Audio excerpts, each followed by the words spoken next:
Well, certainly grateful for the opportunity to be on such a big stage on this national spotlight, and proud of the effort, the toughness, the resiliency of our guys. Certainly like to have a few things back, and a tough one, real tough one, real tough moments in that locker room right now. But at the same time, a tremendous amount of guys that are encouraged about the potential of our football team, the caliber of team that we can be, and we landed. It's time to get on to business and get ready for next week. Okay, we'll start on the second or third row back there, whatever it is, fourth row on the aisle. Your name and your affiliation, please. Sam Khan, ESPN.com. Yes, sir. Can you tell us what happened with the 2 timeouts when Justin got hurt, and just kind of what happened there with that situation and fourth down call? Yeah, the wrong personnel was in, and when we got the personnel straightened out, they weren't quite sure as to who was going to do what. But we don't blame them. We take it as a coaching staff. That's on us. We had a few guys that were down for the game, and then a couple guys had it cramped up during the game, so we're trying to make the pieces work for a certain play. And I'd rather be safe than sorry in that situation. Use the timeout and give us a chance to run it, certainly, but it didn't work out. Question on the front right. Ryan Thorburn with the Register Guard. Mario, how do you feel about how your defense played? It seemed like in the first half and even in the third quarter they were holding Auburn, obviously the field goal attempts, and then it seemed like they got worn down. How did you see that? I thought they did a great job all night. I think we had our chances in the red zone, as they did as well. We had a chance to score a touchdown, but if a guy drops the ball, I say we got to coach it better. And if we miss a field goal, I say we got to coach field goal kicker better. So I'm never gonna see me up here pointing fingers. We didn't capitalize in the red zone. We stopped them in the red zone as well. So, but overall, I just thought the defense played with a lot of energy and made a lot of great plays. Question on the front left. James Kirby with the Oregonian. Mario, so much talk, even going back to last year, about the identity of this offense and running and power running. Second half, 13 rushing yards, first downs, 6-1 pass. Do you feel like you lost a little bit of that run-first identity? As good as that front seven was, do you feel like you lost a little bit of that identity in the second half? Well, I thought we were moving along pretty well in the first half. A lot of those plays are RPOs, so if they're designed runs with tags on them, so if they are playing a certain coverage or if we are outnumbered, the ball's going to come out. But it wasn't a matter of the run not being called. Is the defensive look dictated the ball being spit out there, so it ends up being more plays in the pass column than the run column. Front row, middle, and then we'll go to the next row. Aaron Fentress with The Athletic. On that last touchdown when Auburn scored, it looked like McKinley was out there one-on-one with the receiver. Clearly Auburn saw that. Why was he in that situation? Oh, he's part of the package that was in at the time. I got to check and see with, I don't know if we were nickel or dime, but, he's played really well for us. He's done a good job, and, guy made a really good play on him. Second row, right. Mario, a couple game management questions here. Your second to last possession from around the 4-minute mark to 2.5-minute mark, you consistently snap the ball with good amounts of time remaining on the clock. Do you have any regrets in terms of managing the game and not draining those seconds? Well, we try to get the play in about 17, being that we'd snap the ball around 5, 6. But we also felt that we were going to have to score. And we didn't, we felt like we had to get in rhythm. We didn't feel that it would be a matter of taking the air out of the clock, or the air out of the ball, I should say. We felt we were going to have to stay aggressive. Another question on the side, and then we'll go back. What is your game management process? Do you have someone up in the sky helping you? I think back to Stanford last year where you had some missed opportunities where you could have won a game like tonight. No, very different scenario. There were 13 seconds on the clock that we would have had to punt and chose not to punt, chose to go for it on second too, just like 2 teams that did that week as well. Very different scenario. Do you have someone helping you game management? How does that mechanism work? No, we have a chart that we go by in terms of the clock itself and how much time we can burn or how much time the other team can burn as it relates to timeouts, as it relates to whether there's an injury, stoppage of play, or clock is continuing around. Fourth row on the aisle. Mario, in the first half, after the long punt return and there was a fumble near the goal line that they returned back, I guess what happened in the exchange there?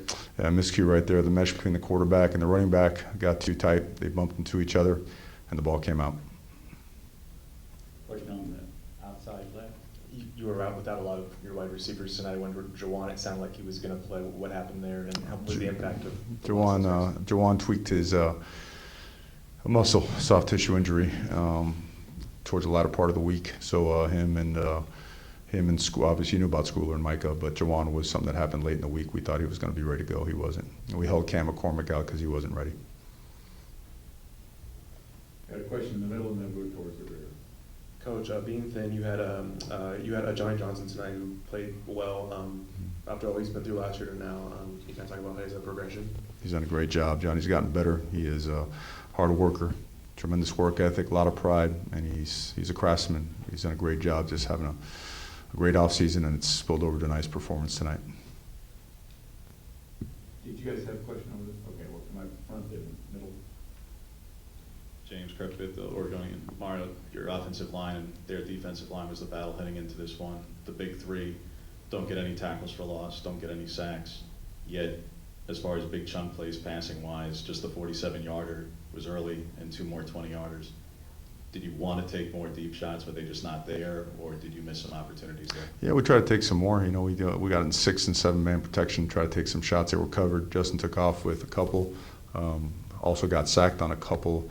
Checked the ball down once as well. So we were trying to take some deep shots. They were playing a lot of man coverage, and you have to when they do so, right? Because you're outnumbered, and which is also part of the reason where the passing numbers get a little bit skewed with the run numbers, because in the RPO game, sometimes those balls got to be spit out there.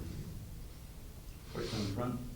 Tyson Alger with The Athletic. Was that just like a knee knock there with Justin? And It was. And was there confusion based on whether or not he could come in after that timeout or not?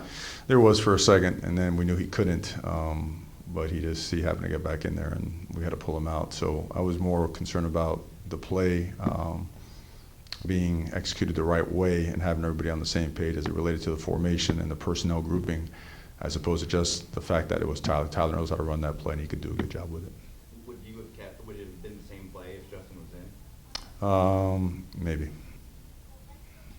Got a question on the rear left. Coach Brandon Camerman with K-Val in Eugene. You talked a little bit about how it was tough in the locker room afterwards. Sorry, back here. Yes, sir. Tough in the locker room afterwards. Obviously, you got a whole week to now prep for the next game, but moving forward, how much do you lean on your veterans to get past a tough loss? Yeah, you have to. You have to. That's the first thing everyone's saying. You know, can we count on each other? And of course we can, because it's tough. I mean, you hurt a ton from a loss, but you also learn the most from your losses. And you just hate feeling those consequences. But yes, we count on our leaders 100%, and we expect them tomorrow to bounce back and get ready to go for Nevada. Front row on the aisle. Matt Payne, 24/7 Sports. First quarter, you guys had almost 200 yards of offense. I guess just what was not clicking in the next 3 quarters that prevented your offense to work so well, run game and pass game? Yeah, they did a nice job in man coverage, pressing out some of the stuff. I felt we got behind the sticks. We were in rhythm, getting some good chunks on first down, getting in 2nd and 5. 3rd and shorter, sometimes avoiding 3rd down altogether. I felt we got behind the sticks, had a penalty once, got us 1st and 15, just got off the schedule. You know, we were doing a really good job in the first quarter, a little bit in the 2nd quarter, and then besides the one drive in the 3rd quarter, we got behind the sticks. All the way back on the platform on the right. Mario, back here, Warren Williamson, Oregon Duck Football News. You preached all fall camp about the physicality and the physical nature of this team and how you wanted them to play. They went toe-to-toe with a great SEC team and Auburn team. Are you pleased with, besides the score, are you pleased with how they performed tonight? Well, I mean, not with the score, like you just mentioned. We felt we could. We felt we could play physically with anybody on our schedule. We have a great schedule. We play a lot of physical teams, and so we prepped for Auburn. We prepped for the entire season. But you know, I think we knew that after our first couple of plays, our guys were going to feel confident in the fact that they could hang and play with anybody. We got a question on all the way in the rear, and then we're going to come up here. Coach Julian Minnesota, KZI Eugene. What was the toughest thing to prepare for when it came to their defensive line? Well, I mean, they're really disruptive. You know where they're going to line up for the most part. Just have to be able to block them. So you have to create angles. You have to create situations to put those linebackers in run-pass conflicts. But because you have to spend so much time on those down linemen, linebackers are free to make plays more often than not. And we felt that they had 2 young linebackers, but 2 really good players. So that's where the balance was, you know, trying to make sure you spend enough time on those big guys, don't let them destroy the game plan, at the same time make sure you get to your assignments to have a successful run and pass game.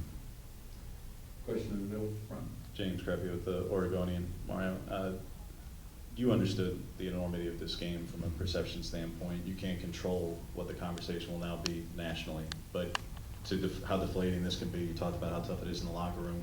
How do you prevent this loss from being a loss that can beat you twice? Because Nevada did manage to come back in a big way against Purdue last night, and your guys are going to hear all week, you can't control it, but they're going to hear nationally that the Pac-12 is out of the playoff again off of one game. How do you fight that without and prevent it from beating you twice? Well, a couple things. I think our guys all recognize our goals are still in front of us. Number two, I think we all recognize Nevada is a really good football team. You know, and the third thing is our guys, we have a really good group of leaders, and our program is built from the inside out. You know, we don't hocus pocus it. We don't build it on a poor foundation. We build it on the right stuff. So for when situations like this hit, that you're prepared to bounce back and move forward. This could be the final question for Coach. Mario, Justin made a throw really across the field to Spencer Webb in the first half. I guess what was your reaction to that throw?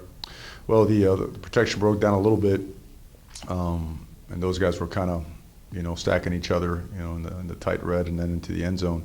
Justin rolled out, and he just, you know, Spencer's got really good hands and is a big guy, so he threw it up, and obviously a huge play, you know, made a lot out of a somewhat busted play.